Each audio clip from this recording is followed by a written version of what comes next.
hello everybody. We're starting a little bit early on Facebook Live now on the Cosmic Oracle Show. I'm your guest, Barbara Jean Lindsey. We'll be starting this officially on live, also on Revolution Radio at 5 o'clock or a little after 5.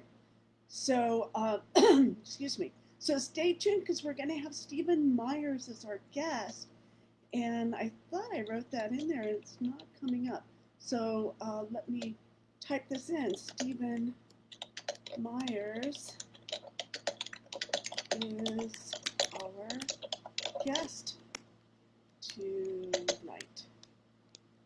I'll just say happy dance.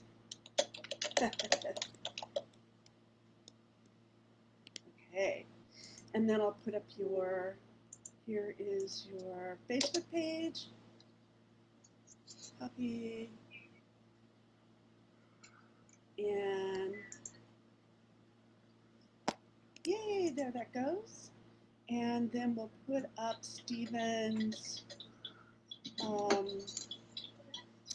the Pharaoh's Pump Foundation. We'll put that link up. Edit. Copy.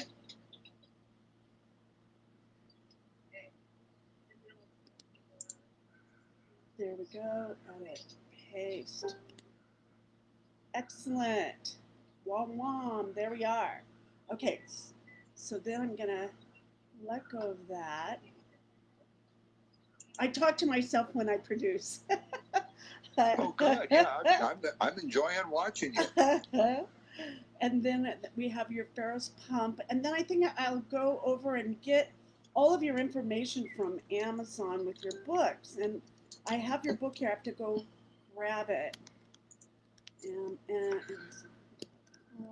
Oh, there it is, STEVEN Meyers. Oh, fantastic. Now, it only shows 2 books, right?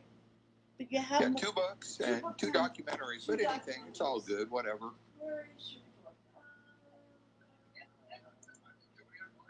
Oh, you know what? I might have put that in storage already. I put some of my books. Oh, here it is. Yay! So I do have your book.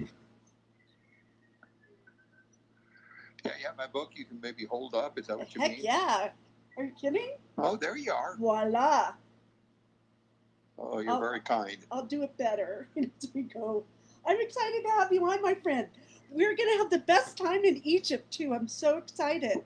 So we are, and we can. And I do like the idea of going a couple of days early. So I think so, too. Yeah. For sure. And we'll tell stories, and you'll meet all of my friends that I have in Egypt. Oh, we're getting a feedback. So let's see what let me turn the sound down here on mine. I just turned mine down a little too. Hello, Marie Wright Strickland. Hello, welcome to the show, and to Wyatt, Aaron Halt. Welcome to the show. Hey. So we're starting just a few minutes early. Now I'm going to go over to Revolution Radio and pull you in, Stephen. Okay, so. Are we on the air yet? Not yet. In 1 minute.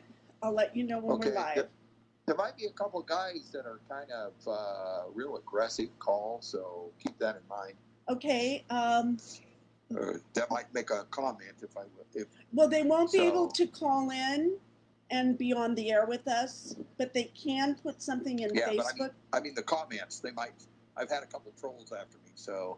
Okay, well, we'll deal with them. That means you're doing a good job, you know. Yeah, you're so funny. Oh. Hey, you get I just got my first hate mail yesterday, and I'm such a sensitive, but it kind of, you know, it took me for a second, but only not very long, you know. So. Yeah, strange. It's strange. Strange. Yeah, I thought it was strange too. So okay. So hi Eric Mitchell. Nice to see you. All right, so we're going to go on Revolution Radio now, so we're going to be going live. So I'm going to go on now. Add to call. Do I still have you? Yeah. Okay, good. So I'm going to add Oh, here we go. Add. Voila. Monday through Friday, 1 a.m. till 4 a.m. Eastern Time. Bring your mind, bring your ideas, bring your voice. King Arthur had nothing on a Revolution Radio. FreedomFlips.com.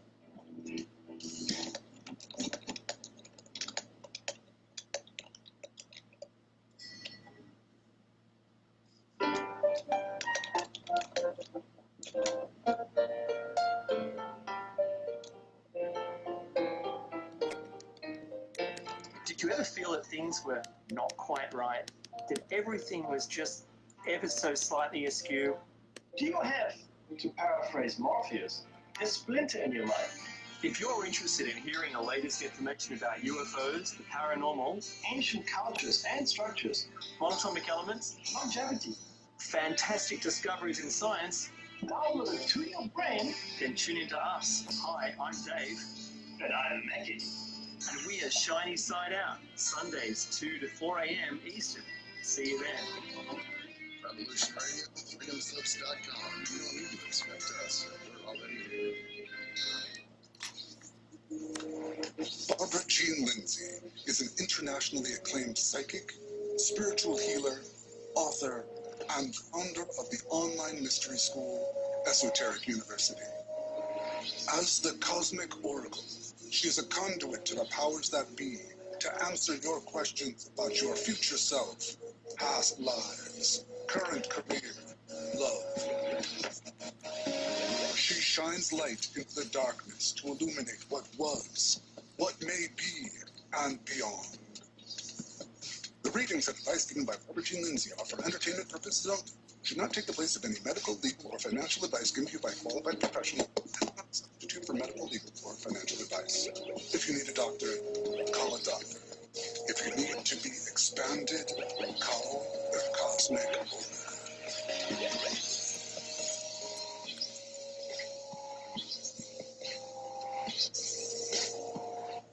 Hello and welcome everyone to the Cosmic Oracle Show.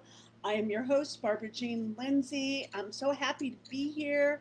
I'm in Sierra Madre, so we're coming to you live from Sierra Madre, California. It's Friday, May 29th, all day long. Little Mary Margaret's been a little bit not feeling well. She's been under the weather a little bit, but I've been just kind of babying her, hand feeding her, and giving her water. And I had a nice long talk with her. I'm moving. I just found out I'm moving, and so I'm in kind of this space where, I let myself have it for like 15 minutes. I was telling our guests that.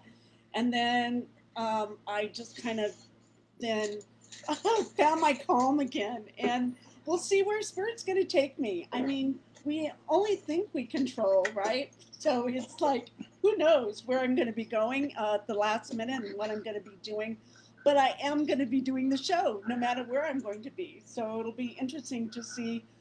Next Friday's show will be here, and then that'll be my last show here in Sierra Madre. So I'm thinking about maybe going up to Lake Arrowhead or Big Bear, or maybe visiting some Sasquatch country. So let me know what you think, where I should go, because Mary Margaret and I have our suitcase and we're on the road. So I know with the coronavirus that kind of changes things a little bit. Some friends said, we'd love to have you, but we can't. And I get that. I understand that. So so if you want me to come by and say hi, or in your neighborhood, give me a little chat on my Facebook page. You can send me a message or email me at thecosmicoracle@gmail.com. So also, since all of you are here, we're an all volunteer station here at freedomslips.com at Revolution Radio. So we are only here because of your contributions. It's an all volunteer station, meaning none of us get paid for the over 80 different programs that we have here that are some amazing programs. And it's such a beautiful family here. And so how you do that is you go to freedomslips.com, hit that donate button, and give whatever you can, $5, $10, $20, $100, whatever works for you. We really appreciate all of your generosity in the past and your continued generosity in the future. So thanks everyone for keeping us on the air and keeping this program, the Cosmic Oracle Show, live.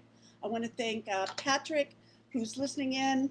My producer kind of is helping me a little bit in the chat room today on Revolution Radio. I really appreciate that, so that I can come and be here with you live on Facebook today, because we have quite a few Facebook friends now.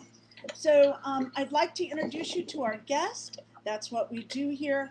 We bring people on the air and on the Cosmic Oracle Show who have had extraordinary experiences and bring something of value and wisdom, I believe, to you, to help expand your consciousness and see where you go from here. So STEVEN Meyers is the author of 2 books, and his first book is titled Lost Technologies of the Great Pyramid. His second book is titled The Great Pyramid Prosperity Machine, and he's an author, a lecturer, an independent researcher, and STEVEN Meyers has studied the Great Pyramid for over 20 years to understand how this ancient wonder of the world was built and why. His research includes traveling to Egypt to conduct extensive on-site research at the Giza Plateau, and we're going to be doing that again on February 5th through the 21st. We are taking a group, maybe you, if you're interested, we'll be talking about our trip today to Egypt, okay? And we're going to look at that pyramid and we're going to talk about it. So he's written numerous magazine articles and he's given many, many lectures. He's compiled his research and detailed explanations of how he thinks the Great Pyramid was built and why. He's also founded a nonprofit foundation dedicated to understanding how and why the Great Pyramid was built. And he will be talking about that today. And I've left those connections here on Facebook. So you can go to STEVEN Meyers on Facebook. And you can also find him at thepump.org. So that's his nonprofit organization. We'll be talking about that today as well. So we are excited. I love summertime too. We're past the winter, thank goodness. So STEVEN, welcome to the Cosmic Oracle Show. Oh, thank you, Barbara, for having me on. I'm honored to be on your show a second time. I know. We had so much fun the first time. We just barely talked about one of your books, and I do have this book here. This is how it all started. I read this and said, I really got to get this guy on the show. So your book, Lost Technologies of the Great Pyramid, and how the Great Pyramid was built by STEVEN Meyers. So let's start. How did you get into this? I know I get into my things and like Sasquatch and UFO and all those sorts of things. So how did you get initially into having an obsession in a way, right, about the Great Pyramid? Oh yes, at least it's an obsession, that's for sure. I would a more positive term is life quest. So, life quest. I like that.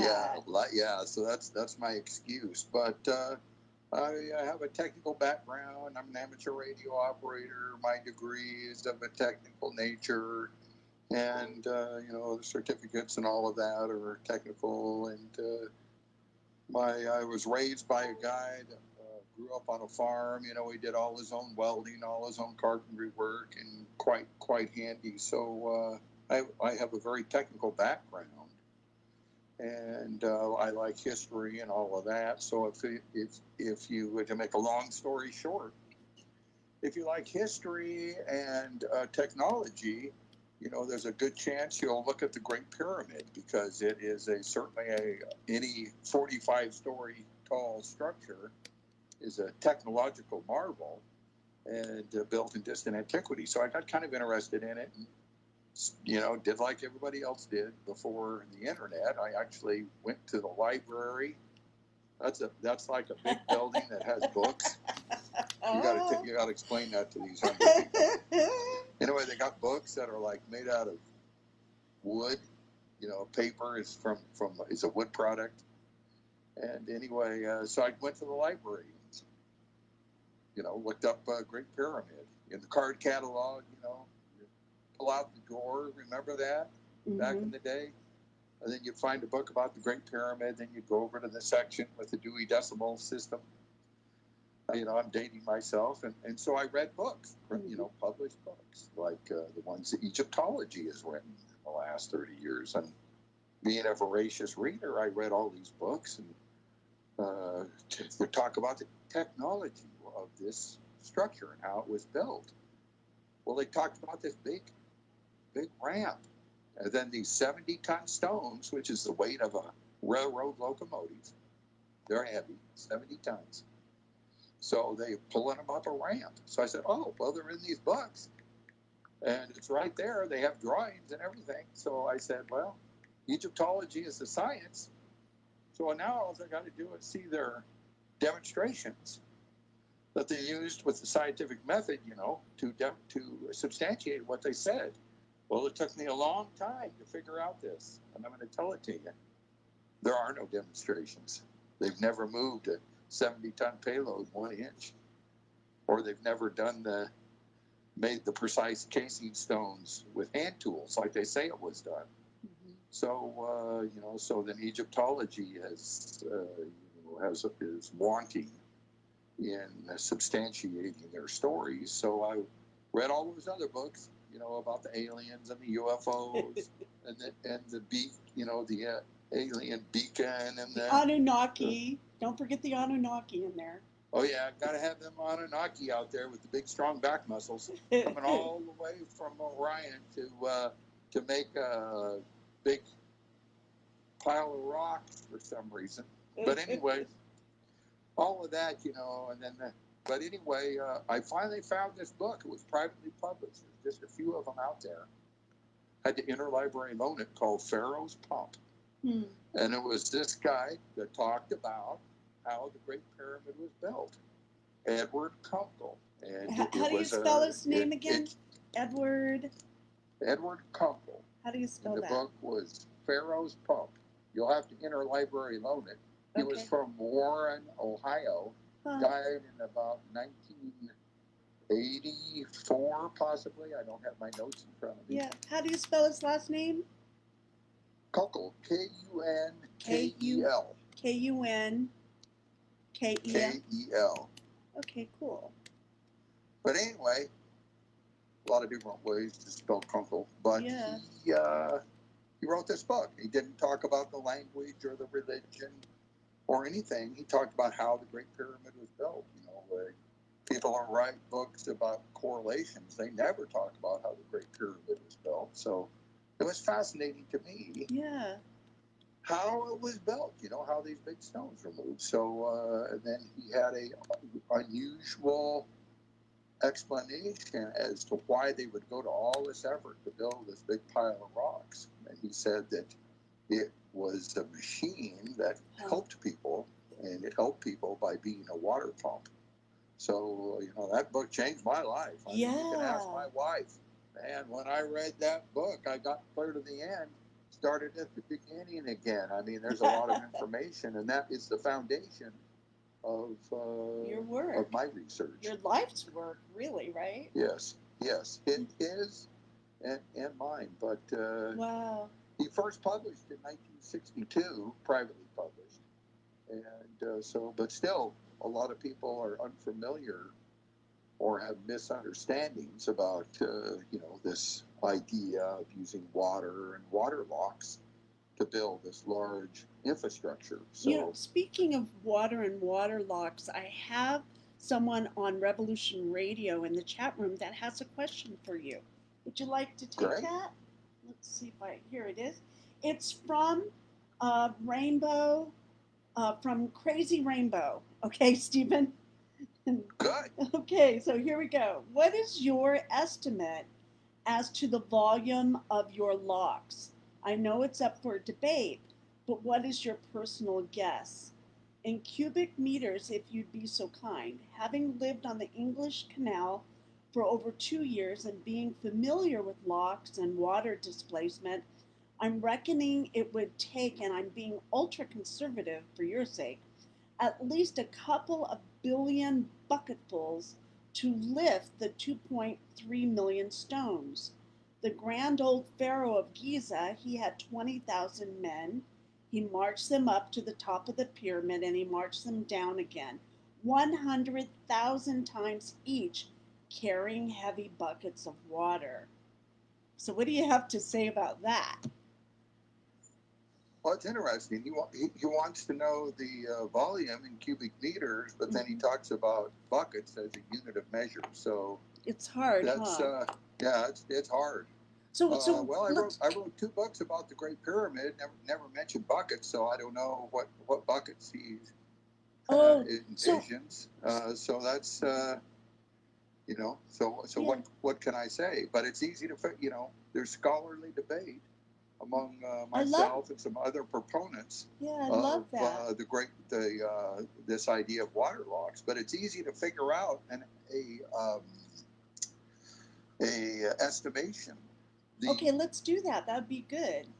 Wouldn't that be fun? Yes. So yeah. Let's take it into reality, because what you're saying is that nothing's been proven at all about anything. It's just that, and I love what you said in your book, or I read somewhere, and you can change my quote on it, that it's by after they say it so many times, it becomes a given fact and no one questions it when it was never proven in the first place.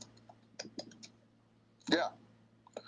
So anyway, the water locks, it's not, we're not talking rocket science, or we're not talking worshiping gods or anything. We're talking just water locks.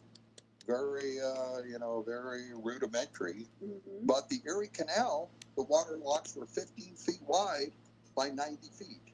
Mm-hmm. And the Erie Canal, when built, was 4.5 feet deep. And the capacity of the barges in the canal is 4.5 feet deep, is 70 tons, which is the weight of the largest stones of the Great Pyramid. I think those largest stones were not moved on water locks up the side of the Great Pyramid. So they used another method, that's described in my second book and second documentary. Mm-hmm. But the largest stones that would have gone up those water locks up the side of the Great Pyramid would have been, let's just say, the casing stones, which are 16 tons or 15 tons to make the math easy. So 15 is about, less than a fourth of 90, okay? Mm-hmm. So that's quite a bit smaller than the canals on the Erie Canal. Mm-hmm. So 15 times 15 is 30, times 15 is 45, times 15. So the canals would be, 1/6 the size of those on the Erie Canal. So relatively small. You can word search smallest water lock, and you will see some really small water locks over in Europe and England and that area. So they're all different sizes and shapes. But for a weight the size of, let's say, 15 tons, it's a pretty small water lock. Mm-hmm. Can I say exactly the dimensions of both the width, the height, and the depth? No, I can't. I can't say that at all, especially when you deal with people that are into the Great Pyramid. Oftentimes, they want measurements to 4 decimal points of an inch, to the thousands. So, it's very general, very general. Possibly the water locks were about as high as the first level of casing stones. That's how deep the first pond was. Hmm. So that gives you a rough estimation, but it would be surprisingly smaller than the Erie Canal water locks. So I hope that helps. Yeah. I don't have a tape measure to measure that out for. Hey, we don't even know if they use tape measures. Probably they used a laser that We don't use tape measures anymore. We use our cell phone, right? I used it for the first time to measure something. Yeah, you can. Yeah. So who knows what technology they had? But right. In the 21st century, the high technology of choice to move our heaviest objects are water locks. Oh, That's it why is. they expanded the Panama Canal. They didn't use a magic wand, or they didn't find out what pointed to Orion or anything like that. They actually had to do stuff. So they made the water locks bigger because they do work. Mm-hmm. Do you think we're going to find rediscover some of the old technologies that they could have used to do such an amazing feat of architectural and technology as of the pyramid? I mean, it's such a beautiful thing. We haven't been able to recreate it, right? Well, using modern tools, we can create any of the components of the Great Pyramid. You know, I'm sure you've run your fingers across a granite countertop. Mm-hmm. We can cut large surfaces using modern tools, but we don't know the exact method that the precision stone cutting was accomplished in ancient times.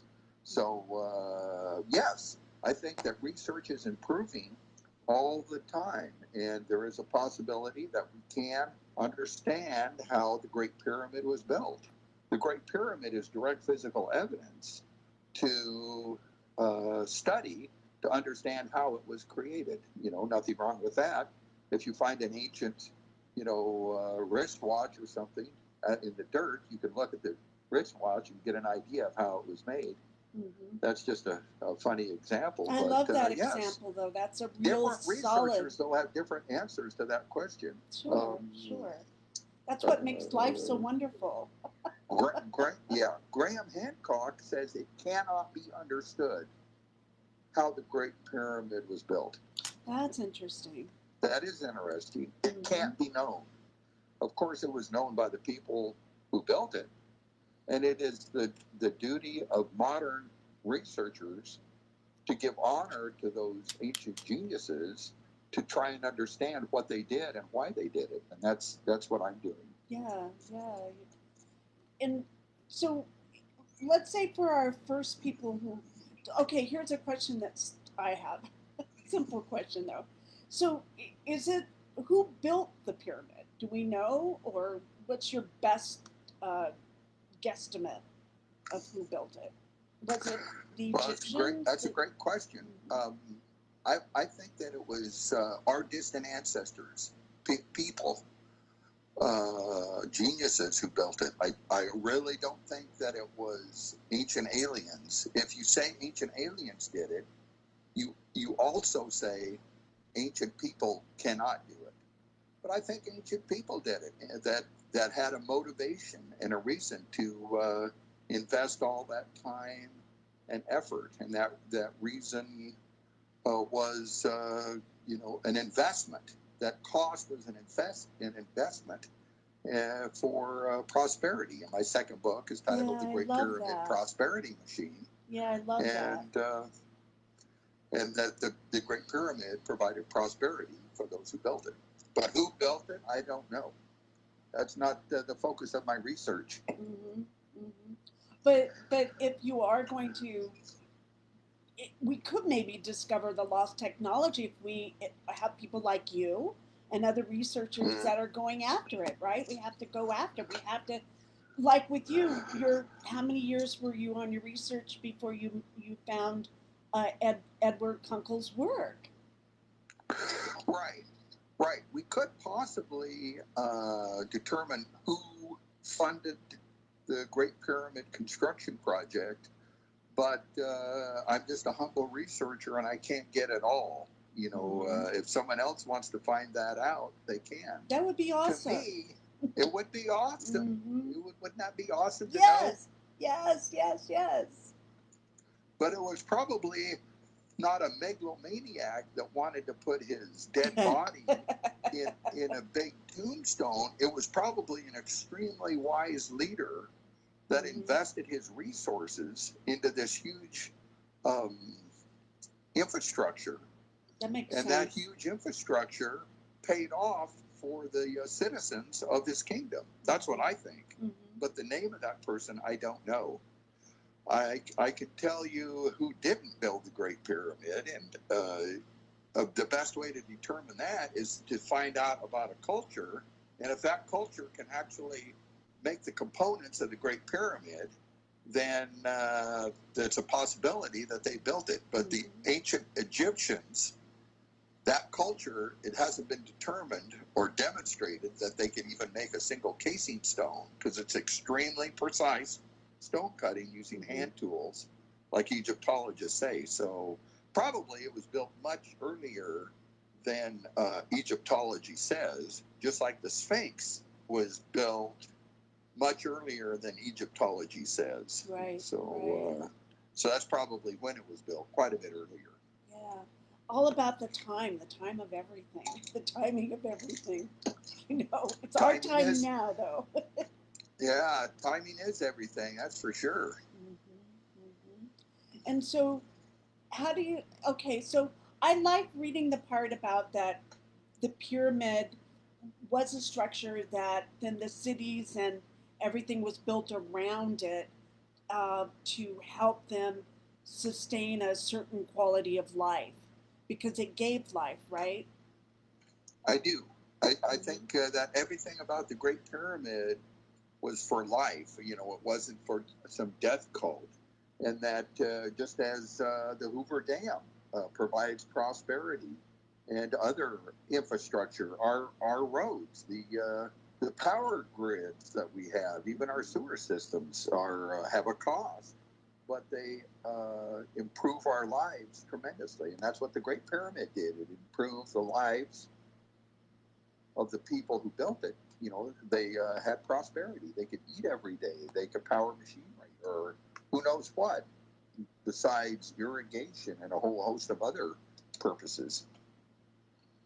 Yeah, it's wouldn't you love to see, let's say we'll just play here. If you go back into time, let's say back when it was built, what would it looked a lot different then too, right? It was more tropical. There was the Nile was running. It was a whole different time period than what we see it. I almost, when I've seen it I've seen only been there twice, to Egypt twice, but it seemed like such like a replica of a replica of a replica, something that is just so much has been taken away from it. We almost just have the shell of it. Oh, that's true. That's true. You've said so many things. In ancient times, even the Romans were able to march into Cairo in the shade of palm trees. And in very distant antiquity, it was much more lush and more tropical, as you say. But the Great Pyramid now has suffered from the hands of man for thousands and thousands of years. So they've used it as a quarry, if you will, removed everything they could, and it's quite decimated, to say the least. If you know, when I was there, when you were there, I mean, yes, it's just a shell of its former glory. I collect these old antique gasoline engines, and every time you find one in the barn, somebody finds one, and then my buddy says, well, did you get it before the brass thieves got to it?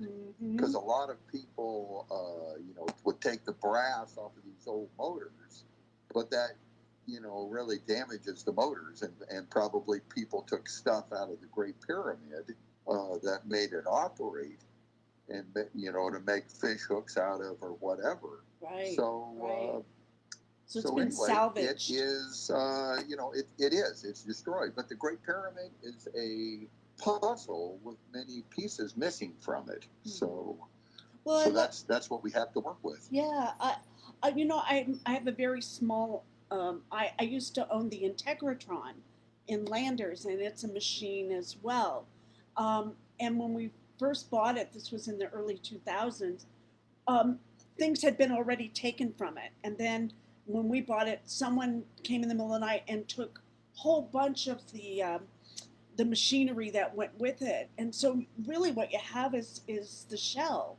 And we didn't have the time to go back and see how everything could have worked. We didn't have the starting point. You know what I mean? We couldn't even, we missed that part of it.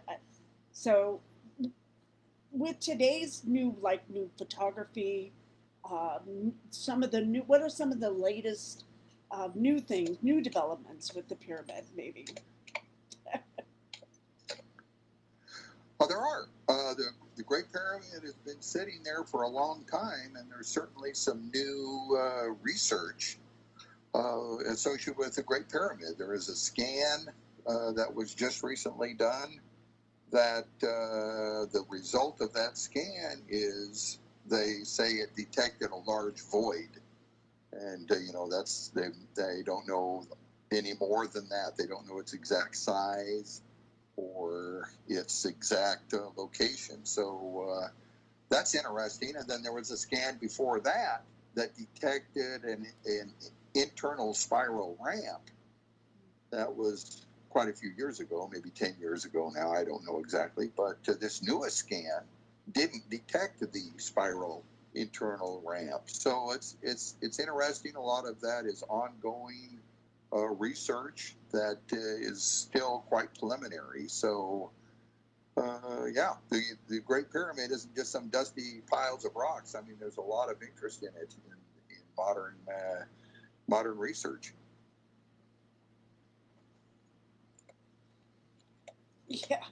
So when let's see, this David Eaton Edwards, flippin' heck, he says, looks like I just went round the houses to get to China.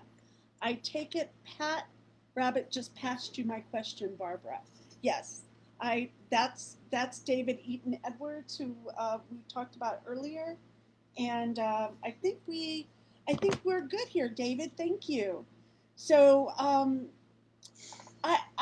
okay. Let's back up a little bit, okay?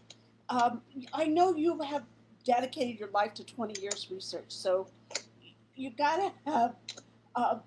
Can you back us up in what you um, where it's come from that point? Let's say um, not only the technology, but okay, what does it look like? How many stones are in it? How about some basics for people who've never been to Egypt? Let's say you're standing there on the plateau, and you're looking up at that pyramid. Can you give us some specifics of what it looks like? Oh, certainly. It's very huge. Just unbelievable. When I was there before, it's just awe-inspiring, and it is to everyone that goes there. It should be. And I know that it doesn't look like a tomb, and I know that if it was a tomb, it wasn't very effective. They did a poor job of it being some sort of protector of ancient treasures. But yeah, it's huge. 45 stories tall. You know, it's taller, twice as tall as the first skyscrapers that were made. It's twice as tall as the Flatiron Building, for example. And the casing stones have almost all been removed, so it would have had a flat surface on each side. And it has a lot of passages and chambers inside. You're allowed to go in it. And there is a passage that goes about 300 feet to a chamber beneath the Great Pyramid called the Subterranean Chamber that's associated with the Great Pyramid. So it has all kind of a labyrinth of chambers that are all different sizes, dimensions, no ornamentation at all inside of it. So that's pretty interesting, you know, the lack of ornamentation. It is. Just like inside my car engine has no ornamentation or hieroglyphs because it's a machine, it doesn't need any. And it's just marvelous in terms of its precision and its size. Another thing that I am impressed with is the size of the components. Each component is really big. We don't build like that. You know, we don't have bricks. If we want to make a wall, we don't have bricks that weigh bodacious amount of tons, if you will. Really, very often. But the Great Pyramid, they had the components that were quite large, and that's the way they wanted to do it. When we make hydroelectric dams, the components are quite small. It's the size of a molecule, a poured cement. So it's just an out of place artifact in a way, and everything about it is so unusual. So it's interesting. Some people say they know the number of stones, but that's just an estimate. They don't know the exact number of stones, just like I don't know the exact number or size of the water locks. So the Great Pyramid was built on a mound. The base isn't flat, and the size of the mound that it's built on is unknown. So That's interesting. It is interesting. So the people that say they know the number of stones are kidding themselves, because they can only know in terms of an estimate, and it's okay to estimate the size or the number of stones, just like it's okay to provide an estimate for the size of the water locks.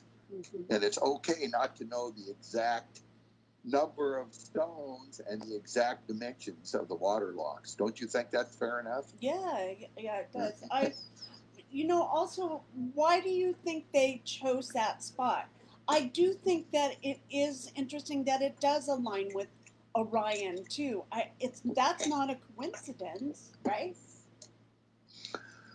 Well, I think they chose that spot because it's built on solid bedrock. It's not built on sand or anything like that. So it's a strong foundation for a very big and heavy structure, just like a hydroelectric dam is built on solid bedrock down in the bottom of the river. So they even use dental tools and jeweler's rouge to clean the granite where a hydroelectric dam will go.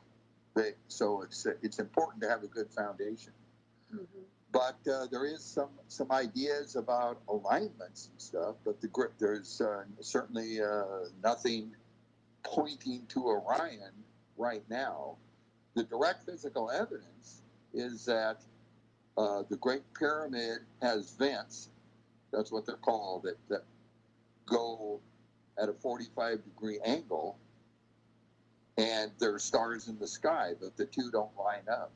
Because the precession of the equinoxes, every 72 years, the sky moves 1 degree, if you will. Mm-hmm. So, that's evidence. So you can interpret that evidence and say, well, they used to point to a certain star or what, but you could also say, well, they point to other stars now. You can go by the Mayan calendar, and in 2012, they pointed to other stars. So pointing to a star doesn't mean that's the star they intended it to. Also, you could say, well, they made it in such a way so the vents don't point to stars, to let all of us know that it has nothing to do with Orion. So, I mean, it's kind of a leap, if you will, mm-hmm. To say that there is some sort of relationship between the Great Pyramid and stars. So it's just hard to say. Yeah, but I mean, it's a possibility. We're keeping our mind expanded because no one really knows, right? No one really knows. So you're not... Well, yeah, that's true. Mm-hmm. I'm actually writing an article about the correlations between the Great Pyramid and Elvis Presley. What? And Wait, you're holding out on me then. Isn't that nice? Yes. And I'm using the same research techniques that other people use to come up with correlations. I love it.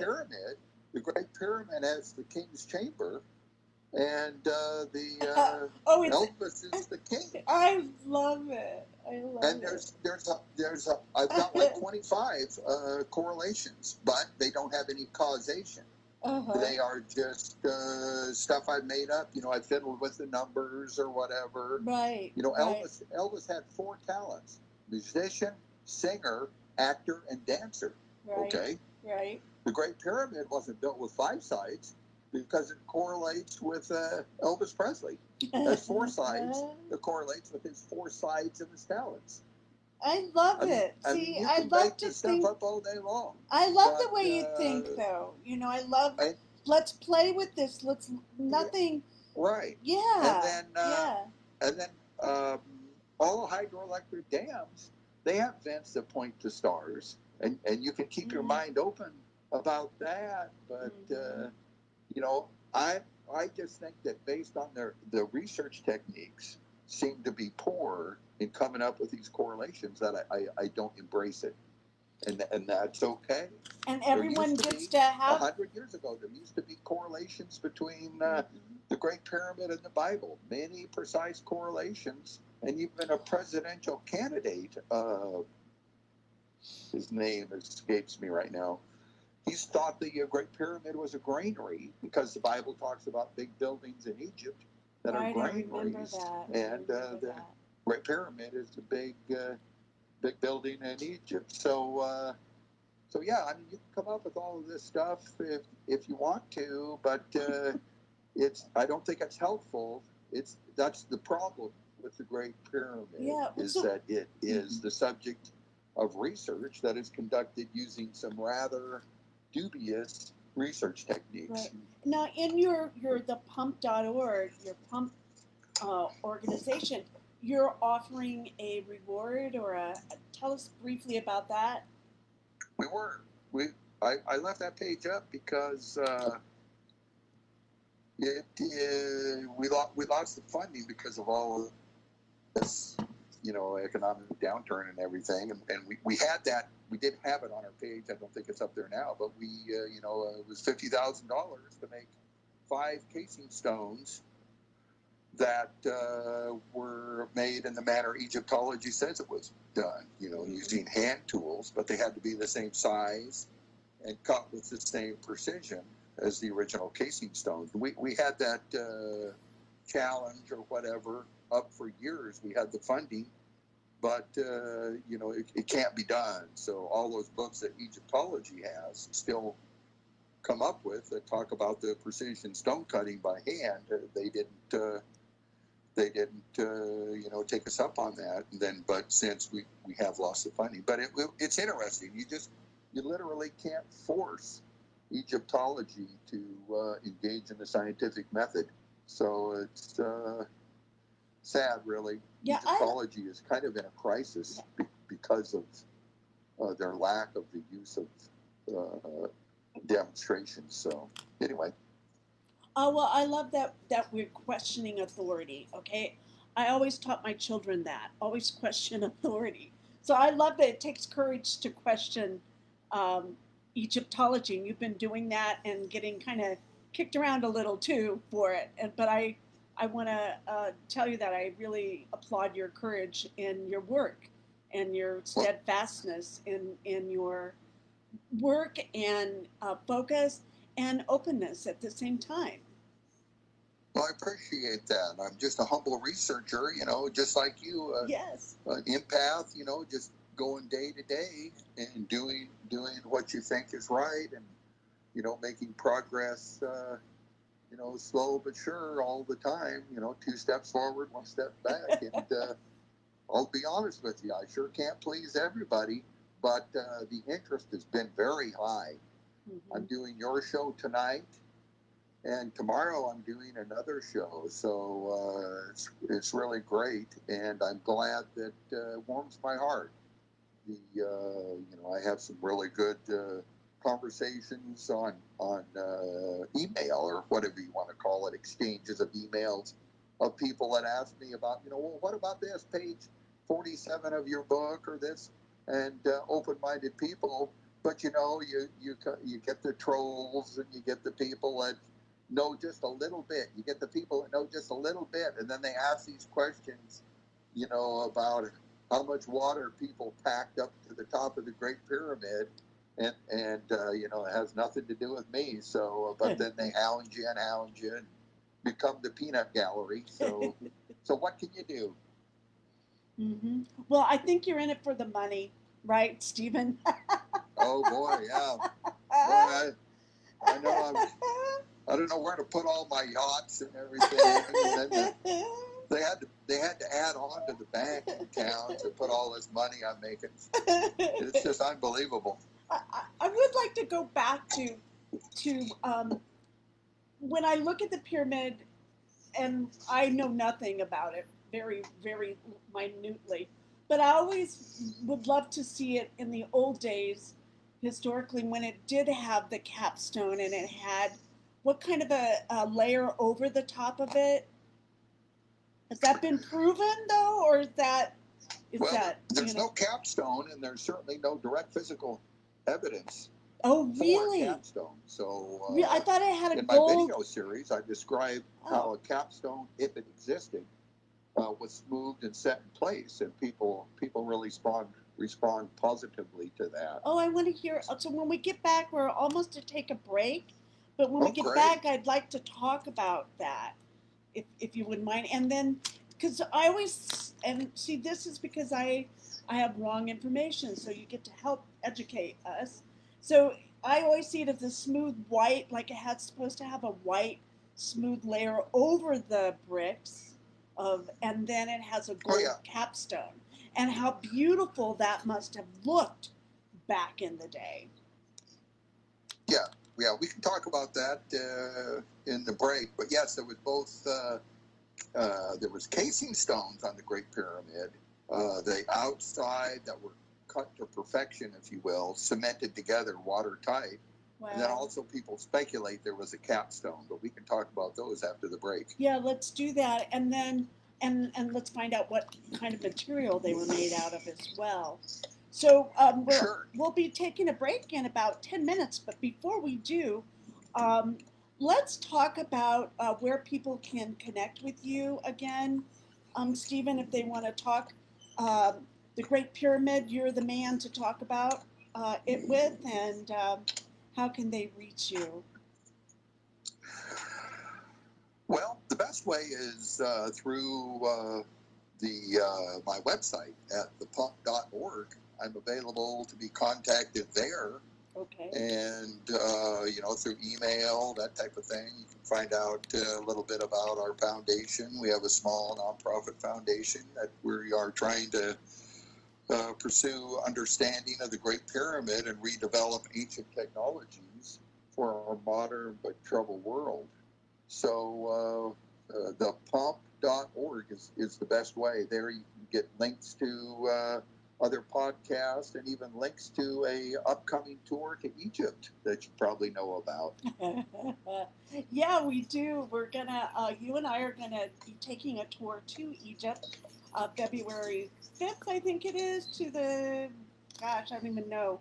I have to look. Is that? Yeah, it's the 2nd to the 15th, I believe. It's like a 13-day tour. Yeah. So it's pretty exciting. We can discuss that and all the other places besides the Great Pyramid that we can go to. Yeah, we're going to just I have to pull up the itinerary. It's been a while since I looked at it, but I'm really excited to be there and to go with you, and you'll be talking about the pyramid, and you'll be probably doing some of your own measurements and your own high science, and just to walk around it, to be inspired. It's such an inspiring building in itself. It is a true wonder of the world. And so to go there, and I just remember standing there, and what I remember, one of the main things is coming out of the pyramid. We were in it during the day. We went to the King's Chamber, and then we came back. And as we're coming out, it was night at that time. But I have to tell you this, when I came up, then Orion's stars were right there, and I'll never forget that. So whenever I look at Orion up in the stars at night, I always think of the Great Pyramid. It's the first star system I saw when I came out. So how about you when you first went? What was it like? Tell our listeners what it was like the first time you went. After how long did you study about it before you actually went and were able to be there? Well, I went to it after I had studied about 10 years. I was actually part of a team and did a documentary, believe it or not. small documentary that was produced by a company called Vertical Edge Productions, and the documentary is called Pharaoh's Secret. I haven't watched it for quite a while, but anyway, I had some screen time. But yeah, when I got there, I was just amazed at not just the Great Pyramid, but just being in Egypt. The people were so friendly, so accommodating, and wonderful. It was a wonderful experience. I also enjoyed everything wasn't very expensive when we were there. It was quite affordable. The hotel room, the meals. So it was a wonderful place to visit, and just everything about it was wonderful. Just how different it was from what I'm used to. And travel is always worth it when you travel. Expands yourself. It's not just what you see or do when you travel. You become a different person, and that's the purpose of travel. So I've really enjoyed it, and I'm going to be thrilled to go back. But to see the Great Pyramid is just awe-inspiring. It's like it's from a different time. It's ultra modern with no ornamentation, but built just in antiquity, maybe before the last catastrophe or pre-flood or antediluvian, whatever you want to say. But it's just a connection to our distant ancestors who had the same hopes and aspirations that we had. They wanted their kids to eat every day. They wanted some leisure time, and they went to the effort to build this infrastructure to have that. So it was a wise investment that they made, and wonderful infrastructure, non-polluting, energy efficient, and something that we could use in our modern times. Yes, we could. Do you think that's inspired any of our technology today? The Great Pyramid? No, I think that it is very different. The original builders, I think, were geniuses and probably knew things that we don't about physics and the world around them. And with that knowledge that they had of some very profound things, they used that to build technology. And the Great Pyramid is just what remains. Who can imagine all the things that they had that have disappeared, through the centuries, medical practices, other technologies, surveying technologies, that type of thing, surgical technologies, energy technologies. So we just have this bare bones structure that we try to add the pieces that are gone to understand how it operated and how it was used to help those people who built it. And if it, let's just play here because we're playing. We have a few minutes. Let's say if it wasn't a pump, it was some kind of machine, right? That gave some kind of communication or life force or electricity or. Right. It was some type. I think it was a machine. Certainly, as do other researchers, not just a place to put a dead body. And but that machine provided a return on investment, and that was bigger than the cost of the investment. So it helped people. And water pump or some type of machine is probably the biggest, closest we've gotten. Yeah, the biggest purpose ever proposed for the Great Pyramid. Instead of being like an alien beacon that they can find their way home, right, or a place to put a dead body, right, or a weapon, the biggest structure in North America is the Grand Coulee Dam in Washington State. I'm going to visit that later in the summer, and it's 13 times bigger than the Great Pyramid by volume. What? Oh yeah. Oh. Oh yeah. Much bigger. Oh yeah. Much bigger. Huh. And biggest structure ever built when it was built in the 40s. But all it does is make electrons go through a wire. But you can use those electrons to do a whole bunch of things, irrigation, or run computers, or allow me to talk to you. So the Great Pyramid, yeah, it pumped water, but they could do a whole bunch of things with that pumped water. So it's a marvelous thing, and it's a wonderful explanation for the purpose of the Great Pyramid. It gives honor and glory to the original builders. Well, that it cared enough about its people that I just see. I love what you wrote about that it brought humanity together, community together, where you could. I would see where that makes sense. Yes. Yeah, it wasn't for like symbolically tell us they knew pi, or to point to a star, or there's little tiny rooms in the Great Pyramid. It wasn't like to go in there and worship somebody or whatever. Even though whoever built the Great Pyramid was probably religious, that doesn't mean that the Great Pyramid is a religious structure. In the 1930s, there was a lot of religious people. And the Hoover Dam was built, but it's not a religious structure. So you just have to kind of use some common sense and some proper research techniques to study the Great Pyramid, and it'll help you out a lot. Yeah, I like playing with it because if you put it that way, then we have to think about it, right? So. Yes. Yeah, it's one of those things. So it's just wonderful. I'm fiscally conservative. You know, I'm kind of a cheap guy, if you will. Mm-hmm. But one of the few things to go in debt for is to travel to Egypt sometime in your lifetime, and it's it's money well spent, no matter what.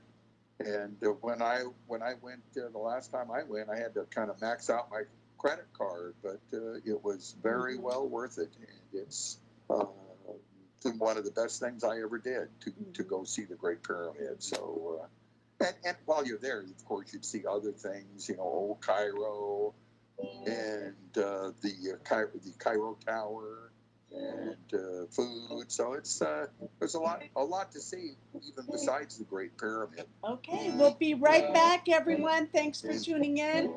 We're going to take a short break. Thanks, everyone, for your comments. Don't go anywhere. We'll be right back. Thanks, David. Thanks, Pinky.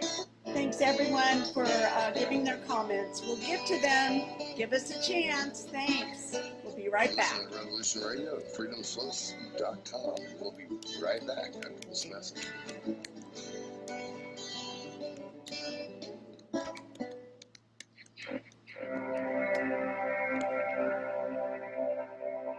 Oscar's freeze.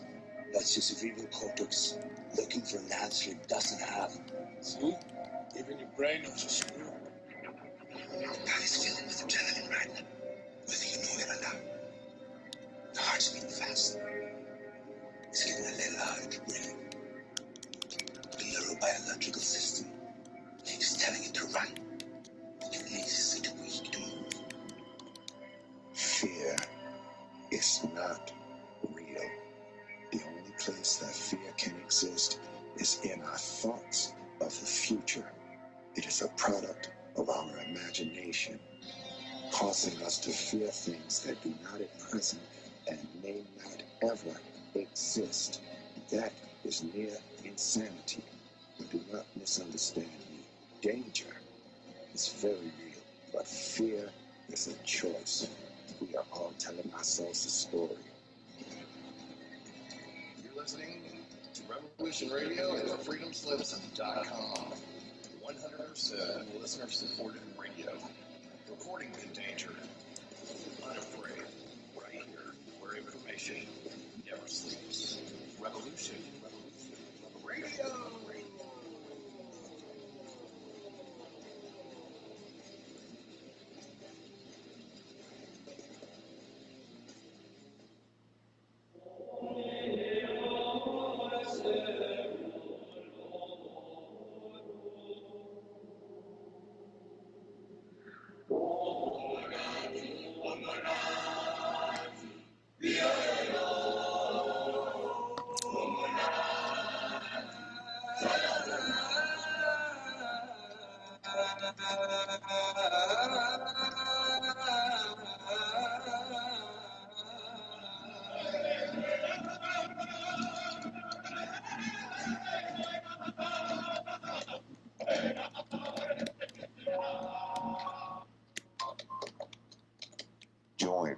Revolution Radio, every Wednesday, 8 p.m. Eastern Time on Studio B for Momentary Zen with host Zen Garcia at freedomslip.com, the People Station.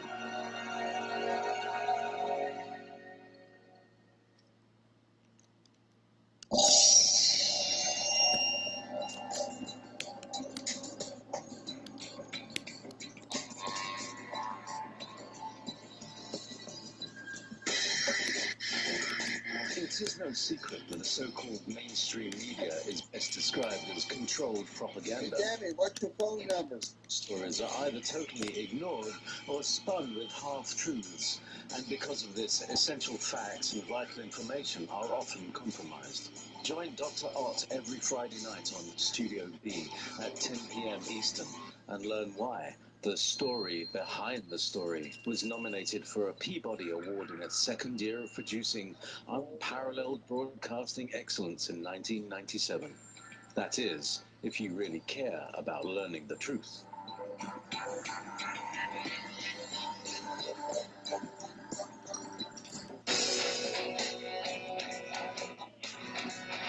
All right. Thanks for listening while we took that short break here at Revolution Radio, freedomslips.com. Oh, I'm on my wife's phone.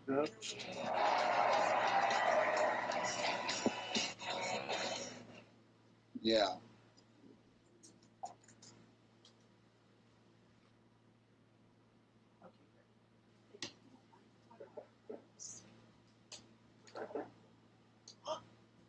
We're back online.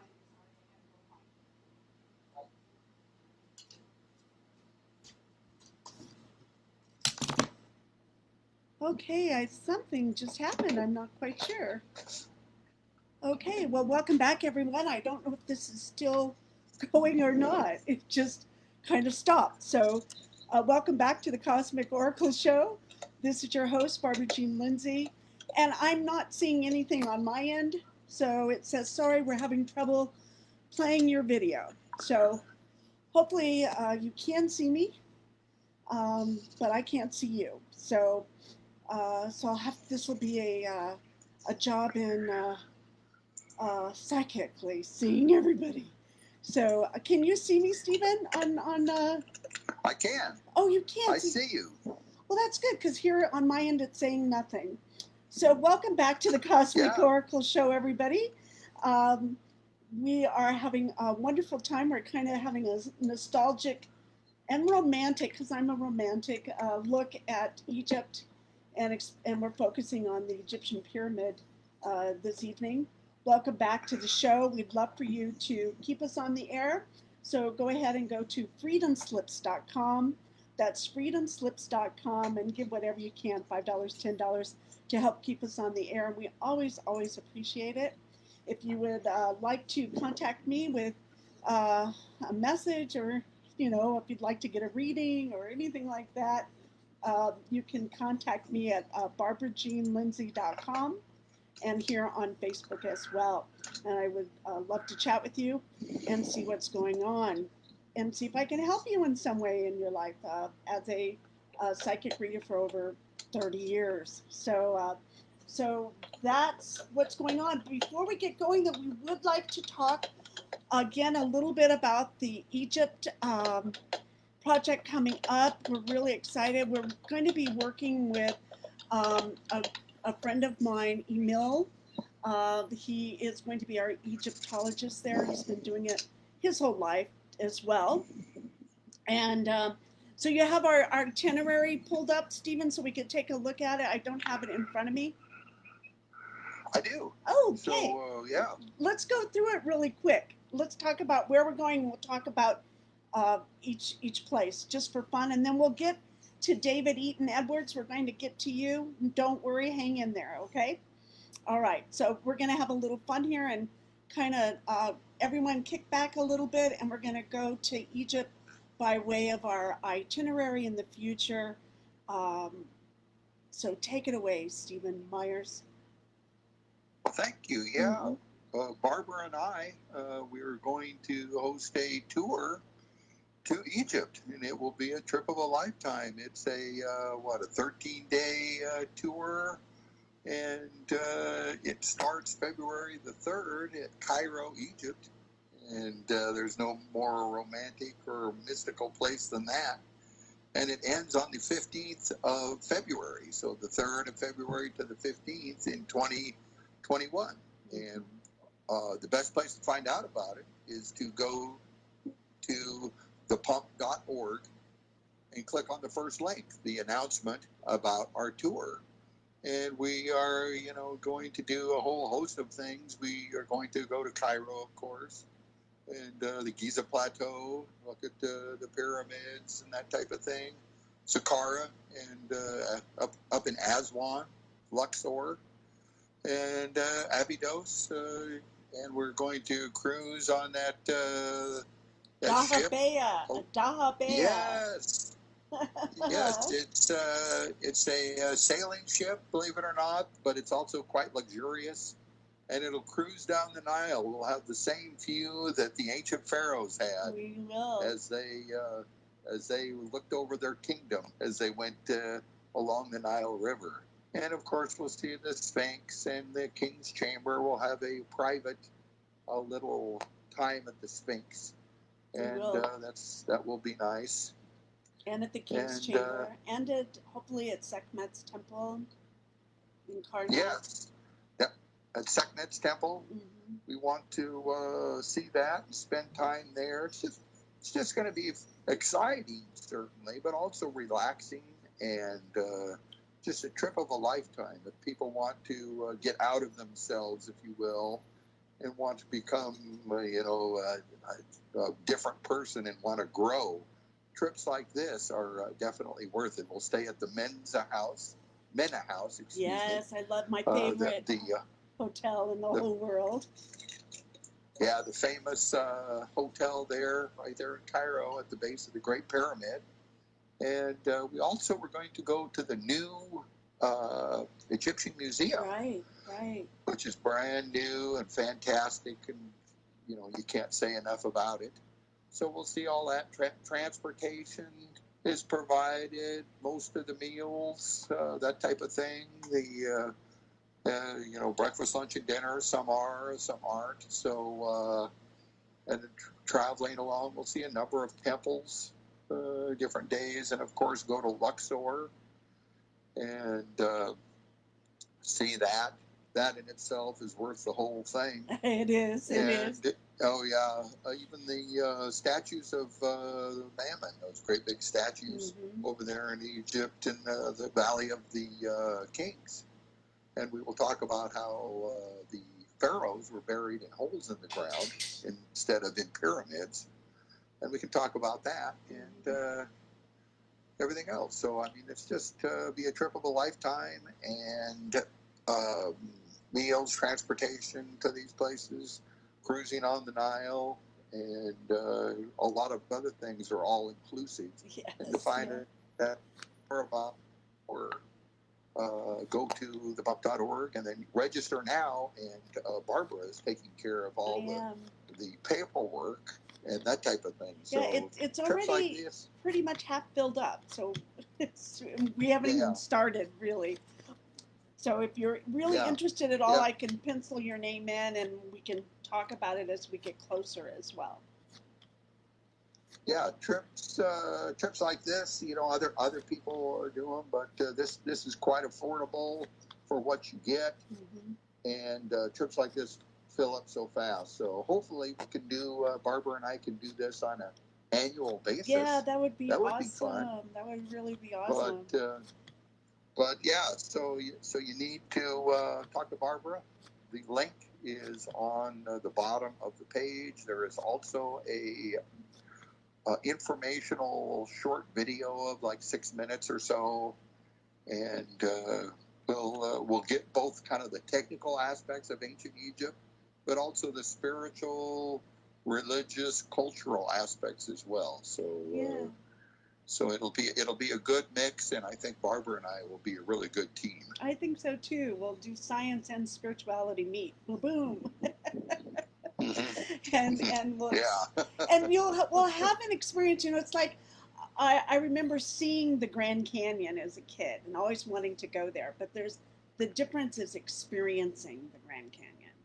And it's the same with Egypt. You can read all about it and think you know it, and once you get there, it's such an awe-inspiring.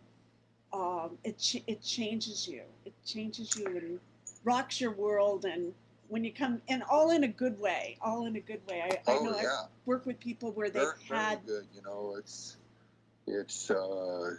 certainly a monument to ancient mankind's genius and ability. So it's awe-inspiring. I agree with you, and we certainly I wept the first time I was there to see it, and so it's emotional, it's fun. It will be very interesting. You'll learn a Barbara lot. and I both will do some talks. Yes. And we will also learn from the people that are on the tour with us. Right, and you we know, have so we'll all. Emil will be our Egyptologist, and he's been doing it. It's been his life's work, also being an Egyptologist. So he's an amazingly gifted Egyptologist that will be working with us. So we have quite a team. Yeah, he lives there, and he's our boots on the ground, if you will. And so it'll be, in effect, the three of us that will be really doing the whole thing. So it's something I'm really looking forward to, and having I would think about it all the time, and it'll be a fun tour. And I hope people sign up. I do know this: if you don't sign up, you probably won't go. But it's well worth it, and you'll hopefully. I don't see how you could regret after that you've done it after you get back. So yeah. Exciting time. Right, and then you just want to go again. That's all. That's only down if there's a down. I want to go back again. I keep thinking about it. So for me, it was like going back home again. So walking the temples, I could feel it, and it's not a science. It's more of opening the heart connection there. I felt like there's no time or space while I was there, and let it do its work on you. And if you're open to that, it can open a lot of places for healing that are available to you to experience. I agree. A lot of people now, in this world, need healing. A lot of people are hurting, and if you can get, I think it's a way to kind of connect with our ancient ancestors that probably didn't suffer with all of this turmoil that we had, and it is. I think it'll be a healing experience. I know that I'm going to tap into that aspect of this trip and take advantage of it. Well, they were definitely in tune with nature more than we are. We could really use some help with our relationship with nature. So, but we won't go off topic because we're going to be talking about the pyramid. We do have David Eaton Edwards. He's been waiting for a question. And do you want to answer that question? Want to go back and take a look at that, or you have something else you'd like to talk about? Well, you did ask me about the casing stones. Oh yes. And the capstone. So, okay. And then in ancient times, the Great Pyramid was much different than it is now. Originally it had these extremely precise, precisionally cut large stones that covered the outside. They were cemented together, watertight. The ones that still remain at the Great Pyramid in their original location are still cemented together, watertight. So we think that was pivotal in the construction process, as the water locks that were built on the side of the Great Pyramid, a whole series or flight, if you will, was integrated into those water locks built right in, and so it was watertight because there is a profound relationship between water and the Great Pyramid. But those have been removed, like in around 1000 AD, there was an earthquake in Cairo and loosened a lot of those stones, and they were removed to rebuild Cairo, so they're gone. Wow. Other people didn't have a reverence for this structure. They just used it as a quarry. And the capstone, there's no evidence for it to have existed. Possibly there was a capstone. Some say it was a big jewel that generated energy. Some say it was made out of gold or silver or electrum. That's what I heard. But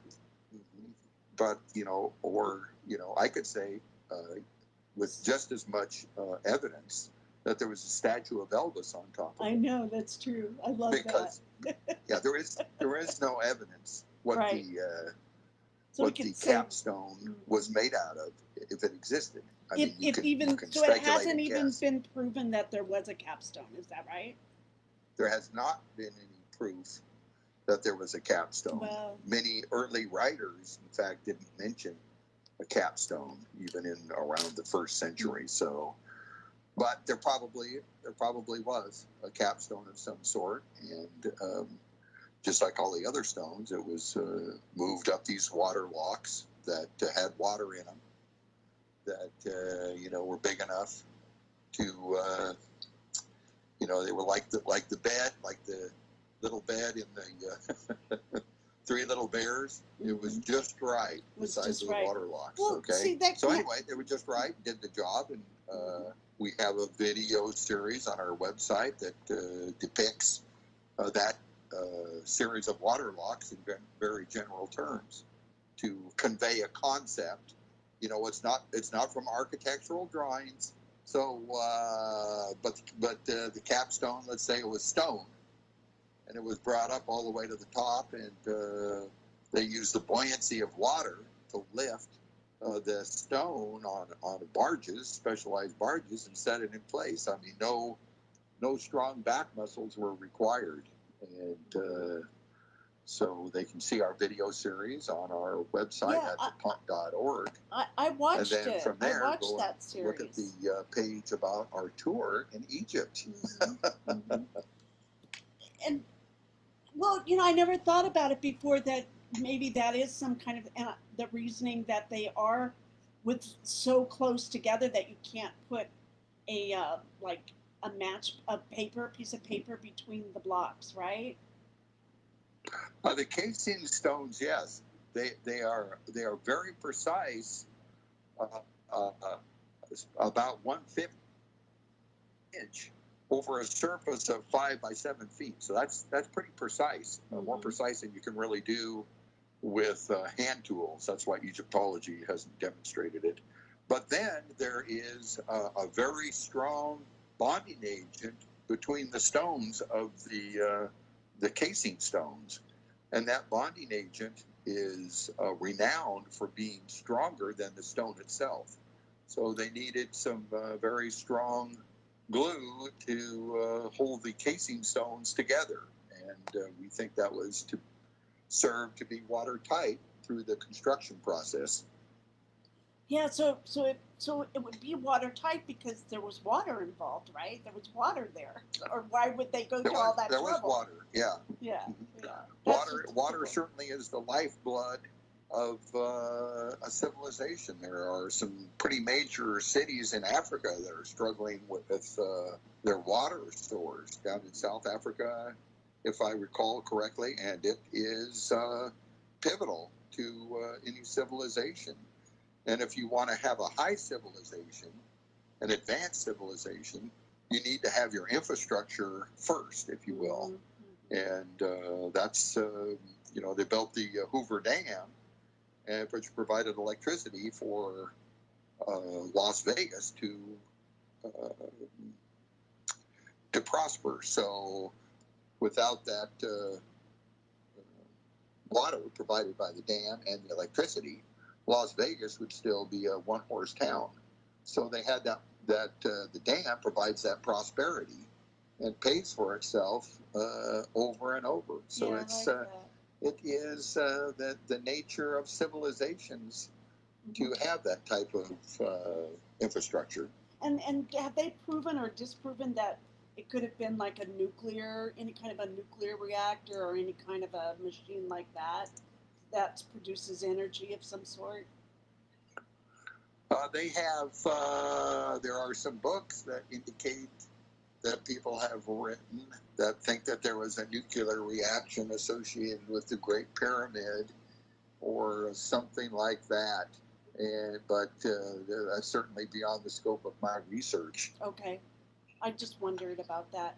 I would like to get to David Eaton's question, and we don't have to spend a lot of time on it, but I would like for you to give us your best shot at it. He's asked proper research. Well, we won't just say that. Like, how do you think to transport tens of millions of cubic meters of water to the top of your hypothetical lock staircase? Does that make sense? Does the question make sense at all compared to where you think he's coming I see from? in the comments, he's asked a bunch of comments, made some snide remarks. I noticed that. Right. But that's what you gotta put up with when the person is a personality and book author. But I'm going to rephrase his question. Okay. He's asking, how did the water get up there to supply water for the water locks? I'm guessing that is one of his questions or whatever. Right. So we think that the subterranean. I'm gonna answer that question. Maybe the question's wrong, but I appreciate his interest in my research if it's genuine. But anyway, yes, the Great Pyramid was a water pump. The subterranean chamber itself acted like a water pump. That water pump supplied water to the water locks way up high. There was no buckets associated with my research.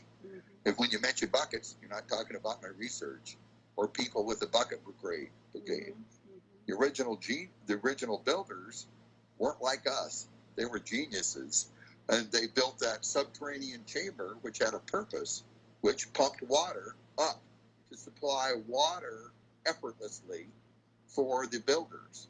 Builders, no buckets were found associated with the Great Pyramid because it wasn't built using buckets. So, and that subterranean chamber pumped water up for the water locks. I hope that satisfies you. Okay. Well, you know what I'm thinking when you were saying that? I just got this image of like if they did use kind of a nuclear reactor, nuclear machine, they would need the water to cool it, right?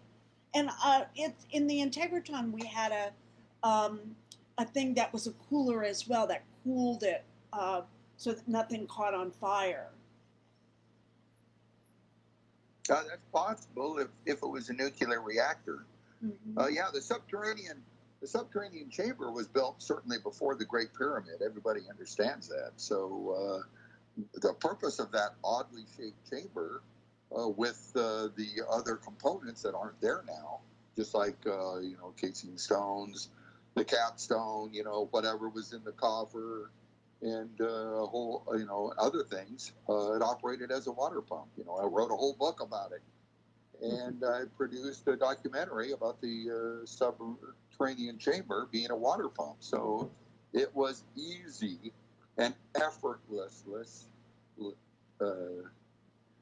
to supply water to the water locks. Yeah. No work involved. Yeah. So, that's what I say. There's people that hound me on the internet that don't even know what I'm talking about. And they don't read, they're Facebook educated, don't read books or don't find out about what it is.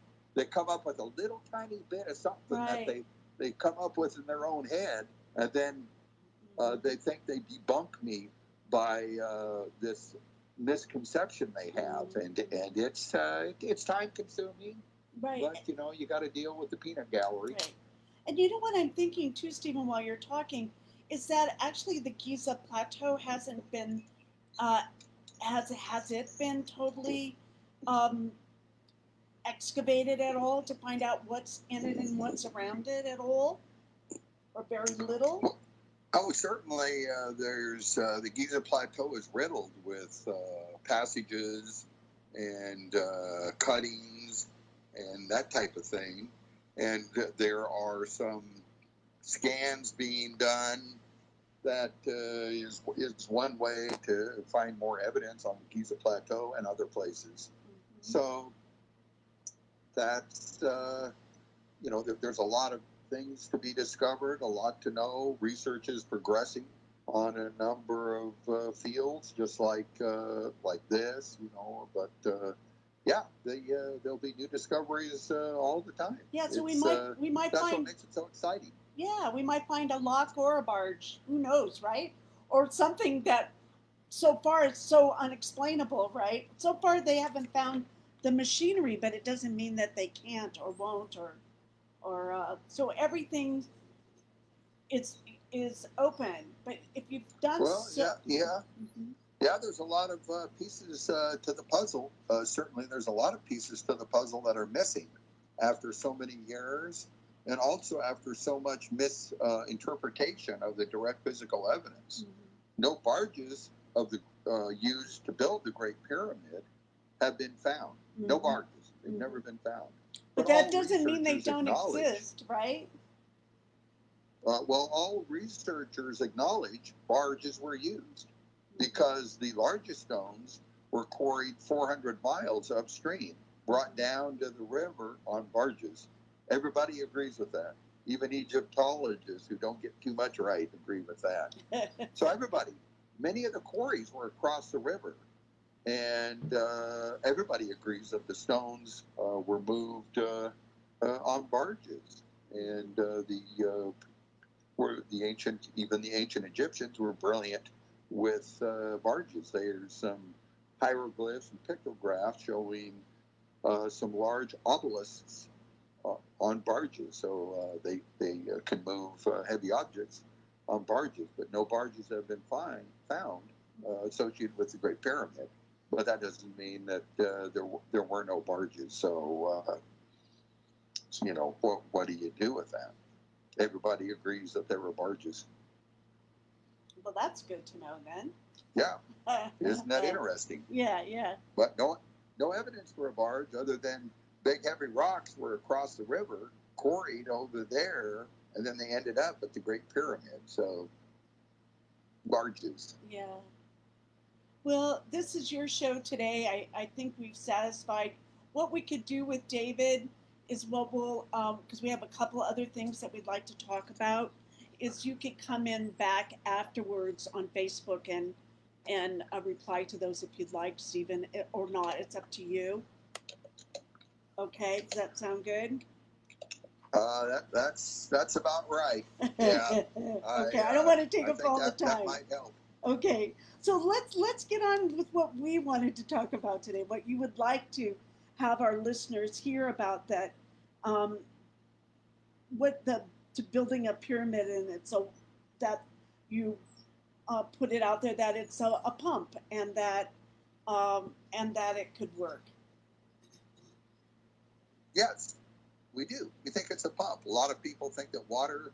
A lot of other researchers think the original builders were able to deliver water to the Giza Plateau. That includes Christopher Dunn and other researchers. And the water was associated with the Great Pyramid in a number of ways. Well, there was Sir Flanders Petrie found Nile earth inside the Great Pyramid. And that's what he called back in the 1890s was sediment. So there was sediment inside. Herodotus described the Great Pyramid as being like a island surrounded by water. So that's interesting to me. There was a wall around the Great Pyramid up until about the 1840s or so. The early savants of Napoleon's savants, when they drew pictures of the Great Pyramid, it depicted that wall, which was around the Great Pyramid. We think that impounded water and was part of the construction process.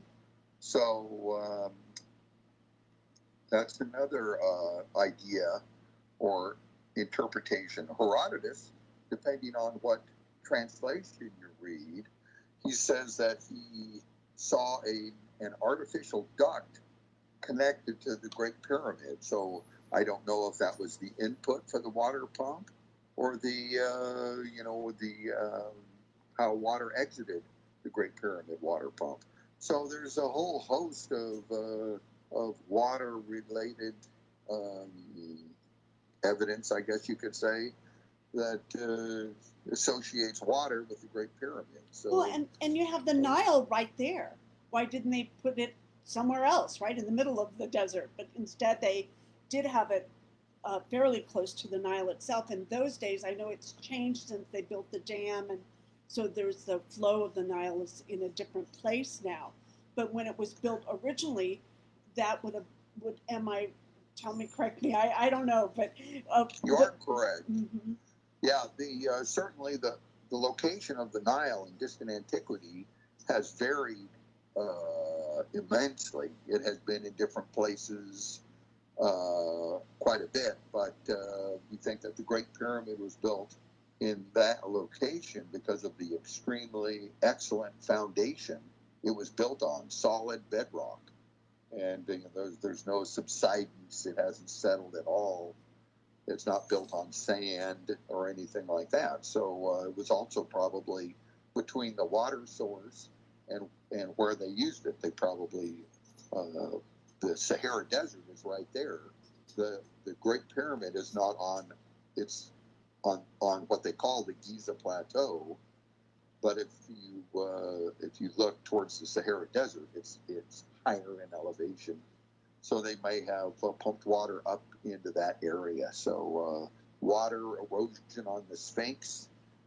There's a lot of water erosion on the enclosure of the Sphinx, and it's lower than the Great Pyramid. It could have been associated with the water that was with the Great Pyramid. Also, Right. the Herodotus described the Great Pyramid as being built with machines on each level, if you will. And the machines had short wooden planks.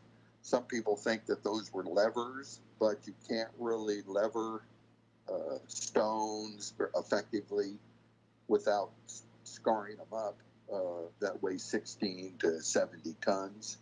So they're not levers. But water locks are machines that are on each level and have doors that are made out of short wooden planks. So that's quite interesting. Yeah. We also think that the Great Pyramid was built level by level, kind of mirrors what Herodotus said, but he said that it was built from the bottom up, but finished from the top down. So when the water locks were completed, when the Great Pyramid was completed, they didn't need the water locks.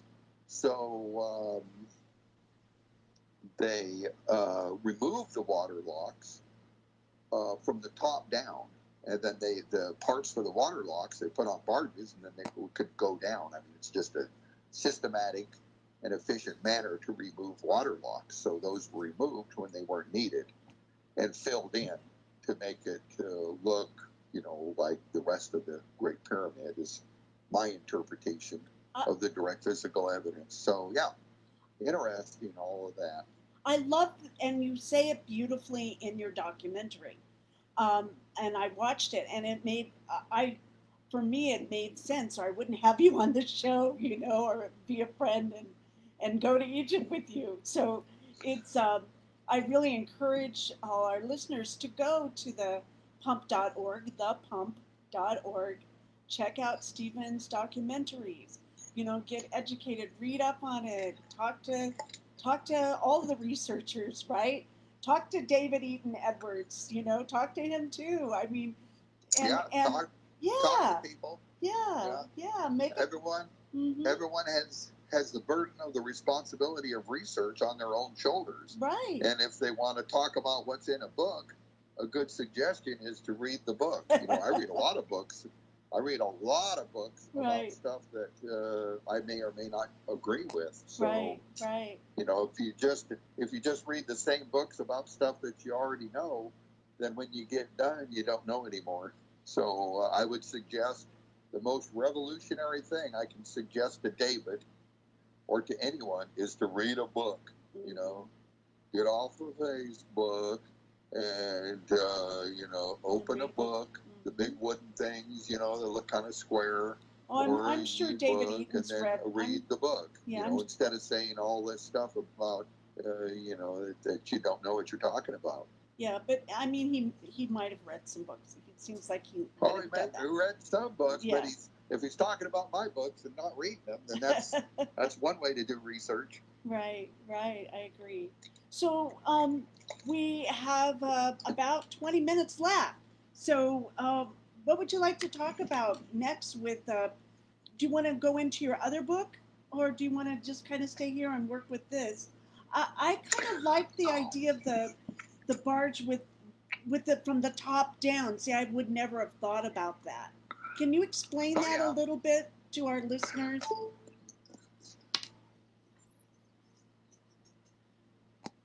Yes, about the barges. Yeah, Well, Herodotus said that it was built from the bottom up, and the Great Pyramid was built when he was alive.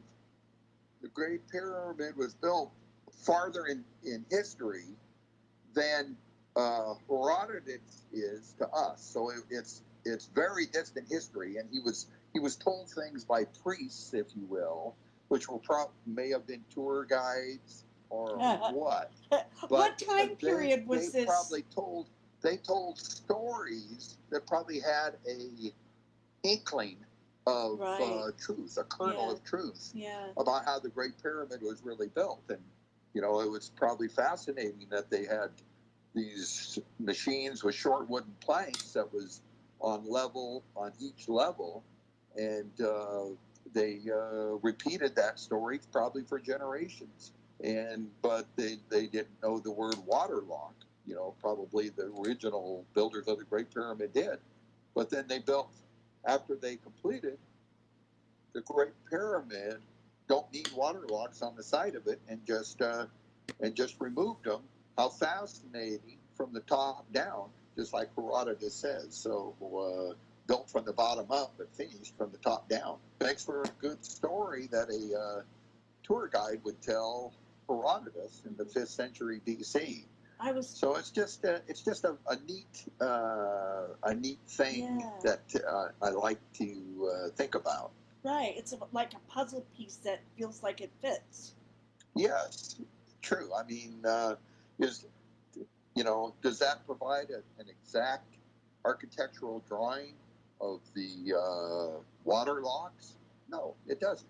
But it gives kind of a hint or an idea, maybe, of how these massive stones were moved.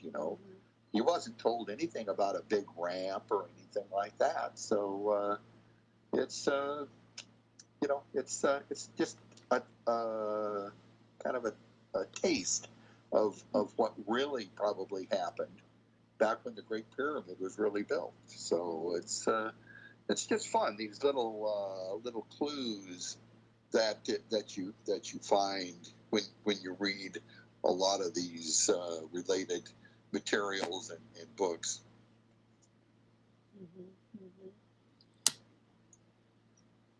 It's just a lot. It's a lot to take in when you try to take it apart. So reverse engineer the Great Pyramid, right? If you're going to reverse engineer that, it's even more difficult to reverse engineer it if you don't have any of the machinery, right? You have the skeleton of the machine, maybe. Right.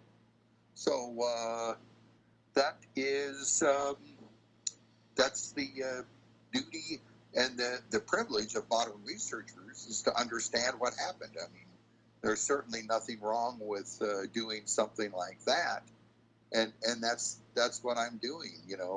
Against all odds and against the naysayers and that type of thing. But people that actually know how to do stuff, car mechanics, people that work in shipyards, when they actually learn about the research, actually understand what the direction of the research. People use the word compelling. It's fascinating. So obviously some people don't like our video series on the website that I have free for people to look at. Don't make any money when they look at it, but a lot of people really like it. I mean, they think that it is worth pursuing. So I'm having a great time. It's been a trip of a lifetime. Having this type of a hobby instead of like having a motorcycle or something like that. Well, I would think that everyone would pick up everything Egypt for you. Probably have all kinds of different Egyptian things. I know with me, if I have a focus on something, things start just coming to me from different people or different sources, like your engines that you were saying that people give you. Yes.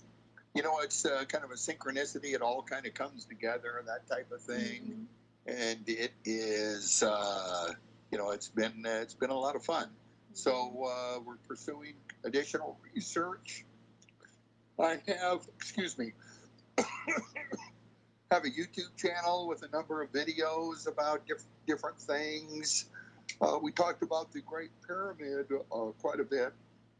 I put a kind of a fun video, how the Great Pyramid was built, wrong answers only. So it was fun. It was fun making.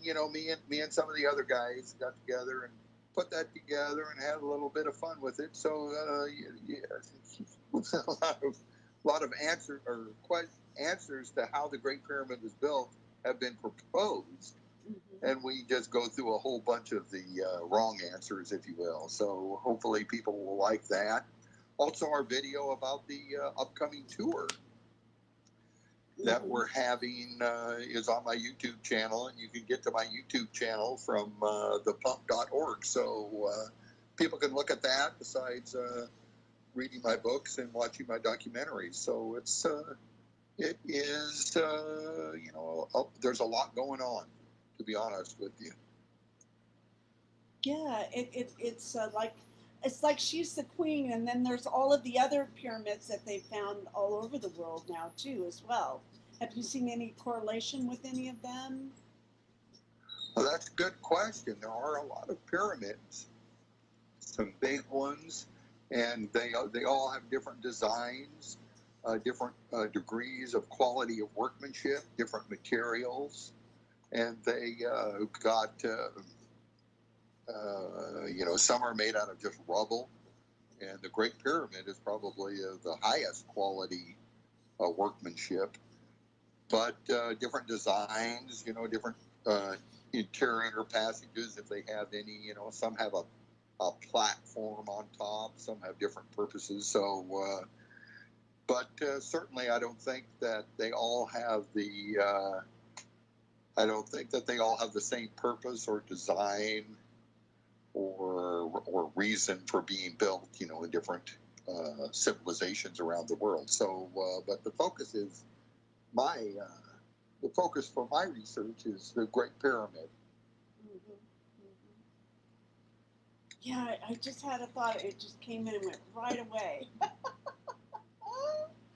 Oh yes. Let's break it down a little bit. Let's talk about the King's Chamber, if we could, and a little bit about the Queen's Chamber. Yes, they have. That's the moniker or names that we use in the English language. And there are two chambers inside the Great Pyramid. The pharaoh only had one mummy, so Egyptologists say there must have been a change of plans during construction, that they didn't know what they were doing really, so they changed their plans because they say it's a tomb, but it doesn't look like a tomb. Mm-hmm. But yeah, there's a Queen's Chamber. Been in both. Queen's Chamber has a niche, and when we're on the tour, we can all have an itch to stand in the niche, if you will. Right. And I have a picture of me standing in the niche. Yeah. It's you know what it is. Yes. And everyone listening knows, but it's. But they haven't been. A lot of them haven't experienced it though. See, so we get to take them there by our experience. So, right. What was your experience of the Queen's Chamber? Well, it was quite interesting. One feature of the Queen's Chamber is that the Queen's Chamber was covered with salts. It's just look up Great Pyramid and salts, and you'll find it's deposits, if you will, and we think that there was water inside the Queen's chamber, and minerals leached out of the rock or deposits from the water created these salts. There was some up to about a half-inch thick of deposits, and that was part of the effect of the Queen's chamber being used as part of the water pumping process. So that's just another indicator that there's a profound link between water and the Great Pyramid. So that, and then the King's chamber, bigger than the bigger than the Queen's chamber. Different design, has a flat roof with so-called relieving chambers above the flat roof, and a number of those chambers, and you can see those on diagrams if that helps. So we have a question about what is a niche, and a niche is a recessed cutting on the side of one of the walls of the Queen's chamber, and Renee asked about that, and it's big enough to stand in. It looks like a California fireplace, if you will. If you know what that is, you can look that up. But it's only a couple feet deep or so. Don't have the exact dimensions. Right. You know, do it right in front of me. Don't have the exact dimensions. But then there's a little crawl space, if you will. We don't know if Intruders made that exactly or if that was original. Different people have different ideas. So, but yeah, there was a niche in the Queen's chamber, and quite fascinating. And we think that it had a technical purpose, part of resupplying air in that chamber, so it doesn't become totally waterlogged, if you will.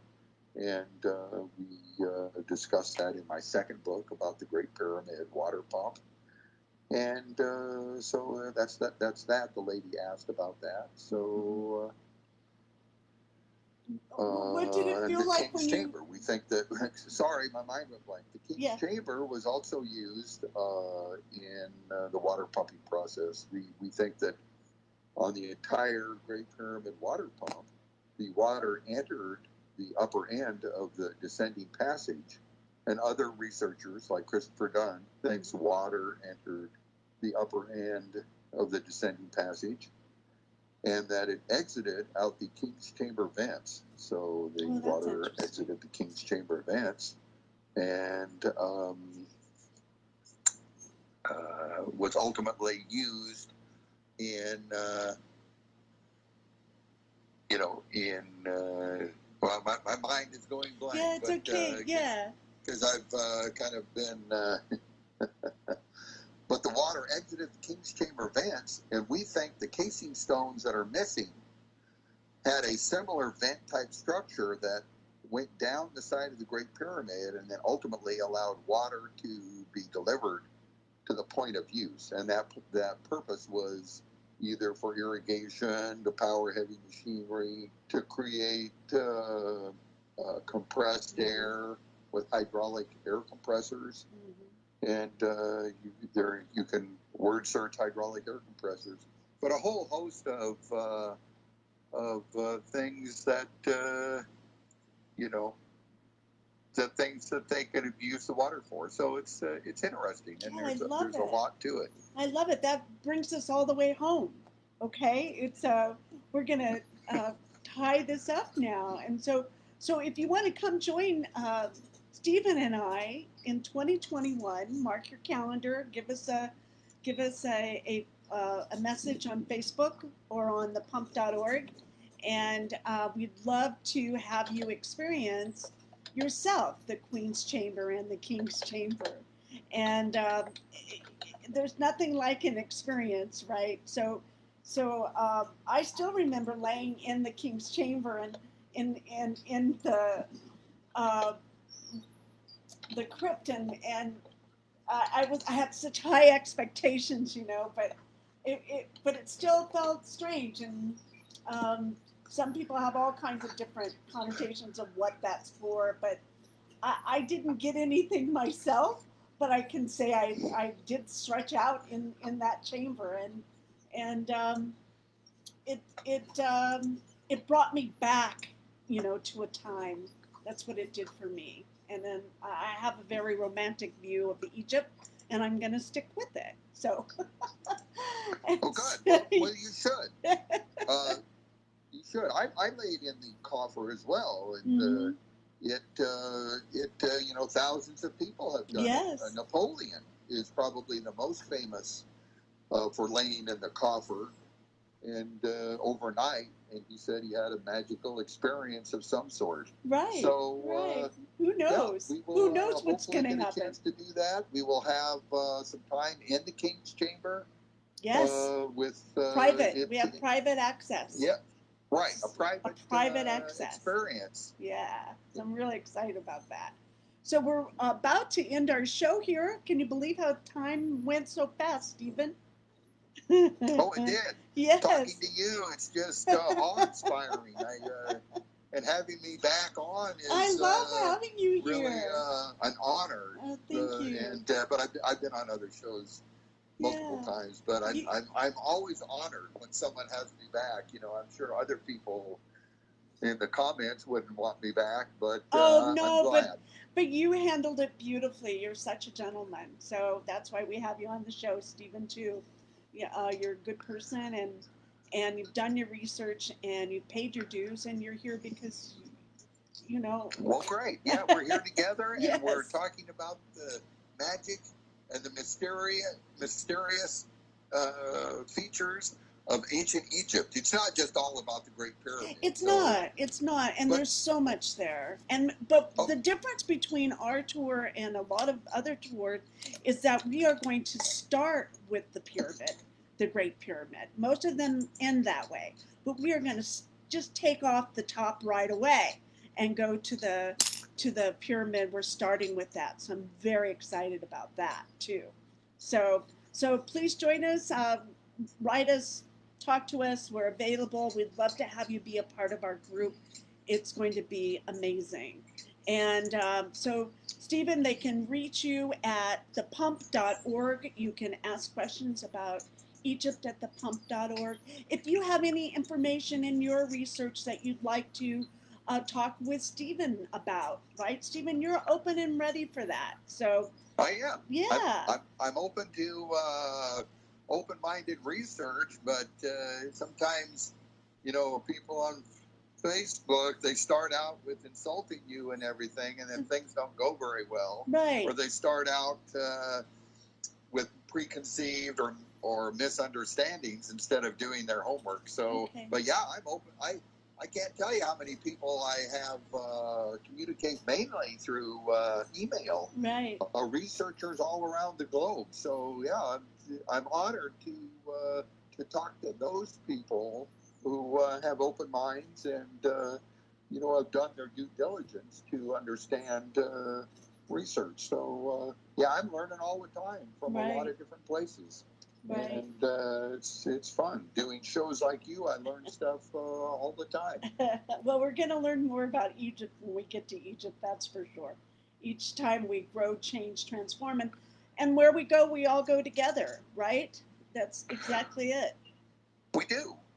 We'll start out as a tour group, but hopefully end up as family. So that's what this is about. It's about connections.